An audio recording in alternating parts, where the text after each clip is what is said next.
Hello guys, welcome back to my channel. Ayan guys, magsisimula tayo ngayon guys. Magluluto tayo ngayon ng isang uri ng biskwit na nangyari sa Palestine. Ayan guys, sundan lang nyo ako para matuto din kayo. Napakasimple lang nito guys. Ang palaman natin ay tamar. Ayan, kung makikita nyo guys. Napakasarap nitong klase ng biskwit. Ayan guys, sunod lang. At maraming salamat po sa mga nanonood. Ayan guys, mag-start tayo. Ito ang mga baharat natin gagamitin. استني ايوه Isusulat ko na lang po ينسون. guys. Ayan. May pineal powder, anise powder, mahlab powder. At ibibigay ko na rin ang mga measurement nito. ملح. Ayan guys, maglagay tayo ng kaunting asin, pinch lang. Tapos, maglalagay tayo ng isang teaspoonful ng dry yeast.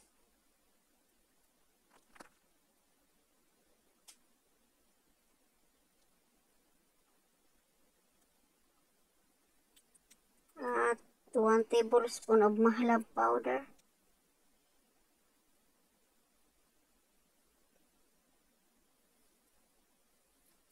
Three tablespoon of anise powder.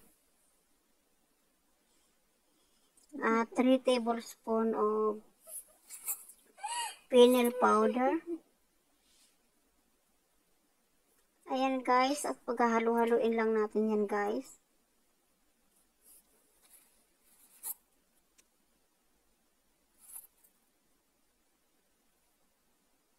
At ang ating harina nito guys ay 1 kilo all-purpose flour.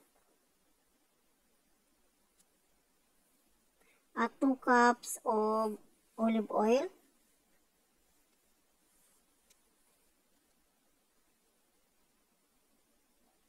At maglalagay tayo guys ng black seeds. 1 tablespoon. ما في بدي كافي زينه كافي 2 cups of olive oil. 2 هيك تلوجيك.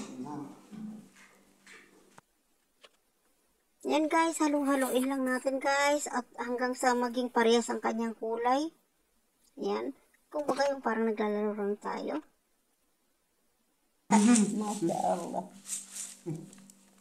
Sundan lang nyo guys kung paano ang step by step na ginagawa ko guys. لازم هيك. At magtunaw tayo ng butter, 2 tablespoon. Tapos ito guys ang ating dates or tamar.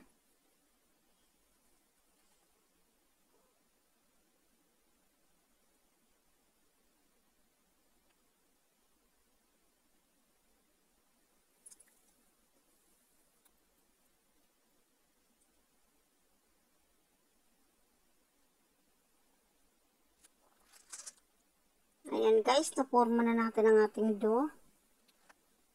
Ang tamar natin, lalagyan natin ng cinnamon powder. Half spoon lang guys.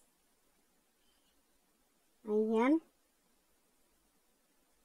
At yung tinunaw natin na butter, 2 tablespoon, dito natin lalagay.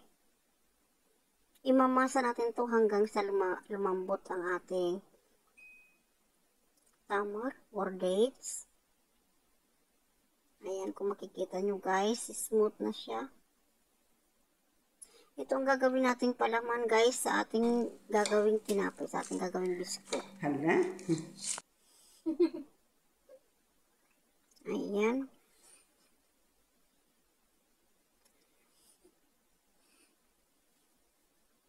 Bilog-bilogin natin siya.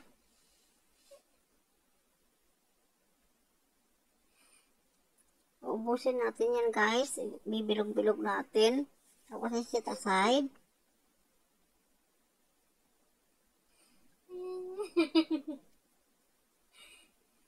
Ayan guys. At ngayon, ikukuha tayo ng tubig. 2 cups of water also. Ipoform natin sa ating dough. Pag mag-transform na siya guys, pwede na natin siyang umpisahang imasa. At pagkatapos, ipoform natin siya at papalaman na natin siya ng date.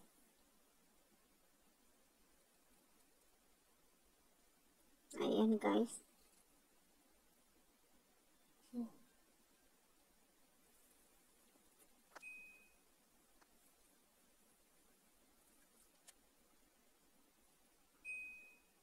Ayan guys, masahin lang ng masahin. Kung may machine kayo guys, pwede kayong gumamit ng machine.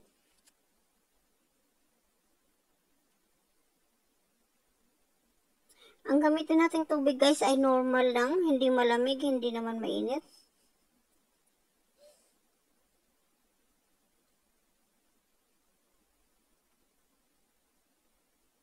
At pag nag-transform na ang dough, iset aside natin.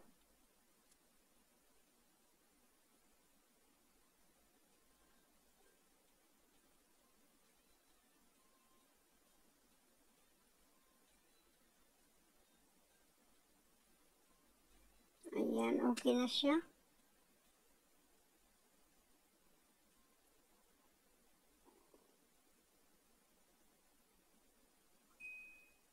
Ayan guys, takpan natin siya ng plastic para hindi siya mahanginan o hindi siya tumigas.